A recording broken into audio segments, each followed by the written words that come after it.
Hello friend, good morning. Welcome back to this video. I hope आप लोग बहुत अच्छे होंगे और मन लगा के अपनी पढ़ाई कर रहे होंगे।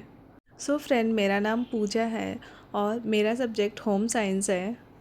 मैं भी अभी टीजीटी पीजीटी और असिस्टेंट प्रोफेसर का तैयारी कर रही थी और अभी नया वैकेंसी आया हुआ है एलटी का और जीआईसी भी आया हुआ है, लेकिन जीआईसी में होम साइंस की वैकेंसी नहीं है।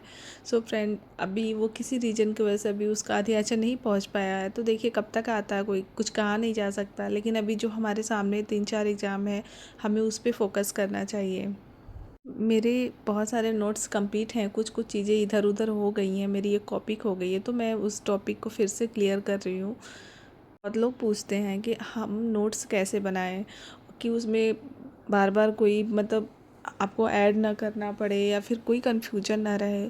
तो आप लोग ज़रूर ये चीज़ ध्यान रखिएगा, आप नोट्स कहीं से भी बना रहे हो, चाहे आप वाईटी से बना रहे हो या फिर खुद के, चाहे कहीं से आप क्लास लिए हो, कहीं से भी आप नोट्स बनाने से पहले ये ज़रूर ध्यान रखिएगा कि आपके पास उस टॉपिक पे बुक होनी चाहिए। आप कहीं से भी कुछ भी उठा के मत बना लीजिए, क्योंकि अगर आप ऐसे करेंगे तो आपको कुछ ना कुछ छूटता जाता है। आप अगर कहीं से भी यूट्यूब से देख रहे हैं या फिर कहीं से आप क्लास लिए हैं वहाँ से पढ़ रहे हैं, प्लस आपके पास बुक होगा, तो आप उस टॉपिक को वहाँ से भी क्लियर करते चलिए और अपने नोट्स को अच्छे से बनाइए। और क्योंकि फिर उसके बाद आप कोई भी एग्ज़ाम देंगे तो आपको कोई भी कन्फ्यूजन नहीं रहेगा उस टॉपिक से। आपके क्वेश्चन आप बहुत अच्छे से हल कर सकते हैं और एग्ज़ाम टाइम पर अगर आप अपने नोट्स को सिर्फ उठा के पढ़ेंगे, उससे आपकी बहुत सारी चीज़ें क्लियर हो जाएंगी और कोई भी डाउट नहीं रहेगा।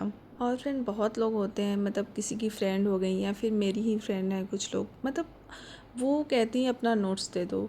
कभी भी दूसरे के नोट्स से बिल्कुल भी आपको नहीं पढ़ना चाहिए। आप खुद के नोट्स बनाइए, आप जैसे भी बना पा रहे हैं आप खुद के नोट्स बनाइए, क्योंकि खुद के नोट्स जो होते हैं वो हमारे लैंग्वेज में होते हैं और हम उसको अपनी समझ के अनुसार लिखते हैं। तो इससे क्या होता है, आपका जो कॉन्सेप्ट होता है वो बहुत अच्छे से क्लियर होता है। आप कोई चीज़ आप किए हैं ना, तो वो आप कहीं एग्ज़ाम में भी बैठे तो वो आपको याद आ जाएगा। लेकिन आप दूसरे से किए हैं तो आपको बहुत ज़्यादा कन्फ्यूजन हो सकता है, क्योंकि कौन सा व्यक्ति अपने लैंग्वेज में लिखा है, वो कितने मतलब कोई चीज़ 4 लाइन की है तो उसको वो 2 लाइन में भी समझ के लिख दिया है, तो वो सिर्फ अपने नोट्स को समझ पाएगा। दूसरे के नोट्स से आप पढ़ेंगे तो हमेशा कन्फ्यूजन रहेगा। तो कोशिश करिए, अभी भी बहुत समय है, अगर आप अपने कुछ कुछ टॉपिक अगर जिसके भी नहीं क्लियर है वो कर सकता है। तो फ्रेंड, ऐसे मैं अपना नोट्स बनाती हूँ। आप कैसे बनाते हैं प्लीज़ कमेंट में ज़रूर बताइएगा। और बहुत लोग का ये कमेंट्स आ रहा है कि मतलब एलटी में सीट बहुत कम है, टीजीटी में सीट बहुत कम है, तो मैं कैसे पढूँ, क्या करूँ कि मेरा हो जाए, इतने लोग हैं, कैसे होगा सिलेक्शन। फ्रेंड, आप पहले तो बिल्कुल भी डीमोटिवेट मत होइए, आप प्रॉपर कंटिन्यू पढ़ाई करिए। ऐसा नहीं है कि कोई 8 घंटे पढ़ेगा तभी होगा, कोई 12 घंटा पढ़ेगा तभी होगा।